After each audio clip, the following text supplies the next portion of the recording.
Halo semuanya, perkenalkan nama aku Ulaninda Kirana dari Fakultas Ilmu dan Teknologi Kebumian, Angkatan 23. Di sini aku akan menjelaskan tentang 4 studi kasus yang telah diberikan serta nilai-nilai yang akan dibawakan dan bagaimana pendekatan terhadap trainee jika aku menjadi seorang trainer. Oleh karena itu, tonton terus ya. Oke, pertama-tama di sini aku akan menjelaskan nilai-nilai yang akan aku bawa jika aku menjadi seorang trainer. Pertama, yaitu nilai kreativitas. Kreativitas mendorong mahasiswa untuk berpikir kreatif dan mencari solusi yang inovatif untuk menyelesaikan masalah yang kompleks. Aku ingin mereka bisa berpikir out of the box dan menghasilkan ide-ide yang baru dan dapat menghasilkan dampak positif. Kedua, yaitu integritas. Aku ingin mahasiswa memahami nilai kejujuran dan etika dalam semua aspek kehidupan mereka, termasuk dalam akademis dan karir mereka di masa depan nantinya. Dan yang ketiga yaitu bekerja sama. Mengajarkan pentingnya bekerja sama dalam tim dan belajar dari perspektif orang lain. Aku ingin mahasiswa memahami bagaimana kolaborasi dalam meningkatkan pemahaman mereka terhadap materi pelajaran dan menghasilkan solusi yang lebih kreatif dan efektif. Dan yang terakhir yaitu nilai kemandirian. Nilai kemandirian ini mendorong mahasiswa untuk mengembangkan kemandiriannya dalam belajar dan mencapai tujuan mereka sendiri. Aku ingin mereka memahami pentingnya mengambil inisiatif, mengelola waktu mereka dengan bijaksana, dan bertanggung jawab atas perkembangan akademis dan pribadi mereka.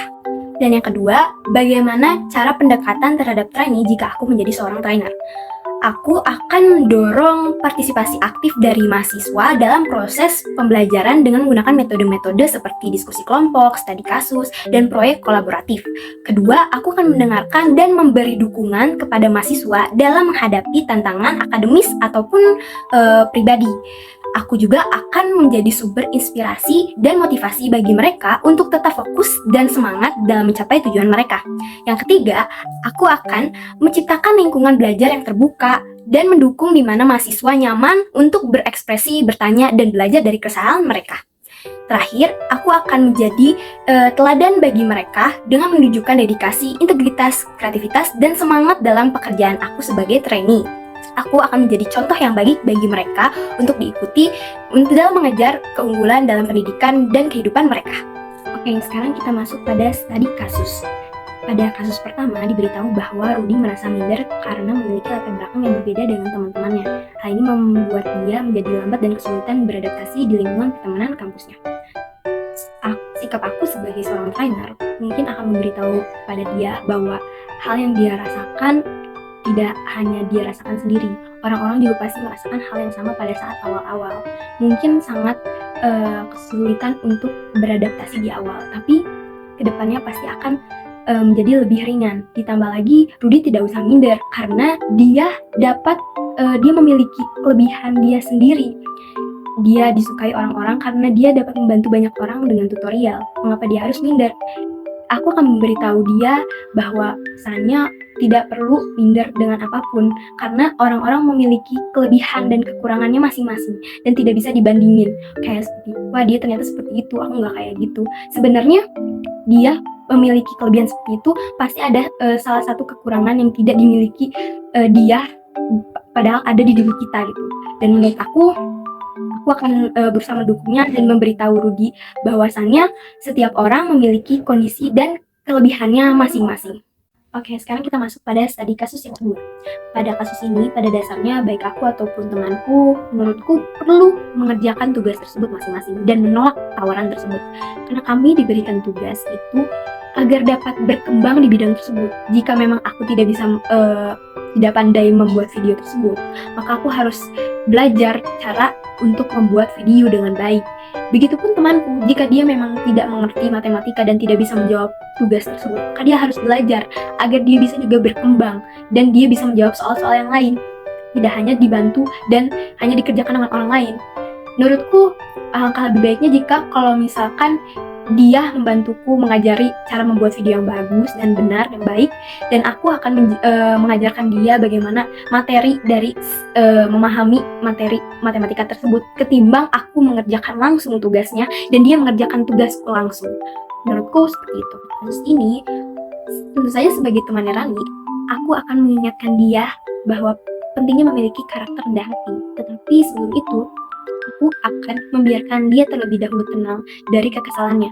Karena takutnya pada saat dia sedang kesal dan aku mengingatkan dia tentang karakter rendah hati ini, dia tidak mau mendengarkan sama sekali. Oleh karena itu, aku akan membiarkan dia tenang dulu dari kekesalannya, kemudian aku akan mengingatkannya bahwa pentingnya memiliki karakter rendah hati, dan yang telah dia lakukan adalah sudah masuk dalam kategori tinggi hati dan sombong kepada teman-temannya. Karena sewajarnya itu semua yang ada di dunia ini pasti di yang pintar pasti ada yang lebih pintar lagi. Di atas langit pasti ada langit lagi. Jadi janganlah kita sampai memiliki karakter tinggi hati. Karena sewajarnya semua manusia itu memiliki kelebihan dan kekurangannya masing-masing. Oleh karena itu kita juga tidak akan selalu di atas. Ada kalanya kita semua ada di bawah.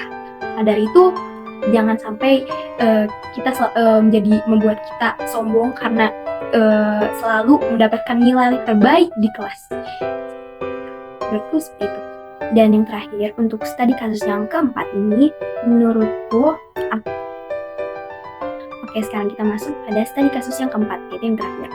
Menurutku pada kasus ini ada beberapa cara dan pendapat yang dapat digunakan dalam situasi seperti ini. Tapi saya memaparkannya salah satu cara yang bisa memotivasi untuk beropini tanpa membatasi satu mahasiswa yang menonjol tersebut. Dengan meminta mahasiswa menonjol untuk bertanya pendapat mahasiswa lain di saat ia sedang menjawab atau sukarelawan maju ke depan. Karena dengan ia bisa menunjukkan dan bertanya kepada temannya, teman-temannya akan merasa pendapat mereka dibutuhkan dan didengarkan, yang tentunya menambah motivasi mereka untuk beropini lebih banyak. Selain itu, aku juga mungkin akan melakukan diskusi secara berkelompok yang membuat setiap mahasiswa harus berpendapat dan beropini. Pada intinya, menurut aku mahasiswa yang menonjol pun harus ikut adil dalam membantu teman-temannya beropini dan memberi kepercayaannya serta mengikutsertakan mereka dalam beropini. Oke, sekian video penjelasan dariku. Mohon maaf bila ada kesalahan kata atau kata-kata yang menyinggung. Dan terima kasih telah mendengarkan dan menonton sampai akhir. Dan semoga video ini juga bisa bermanfaat. Terima kasih banyak. Dadah!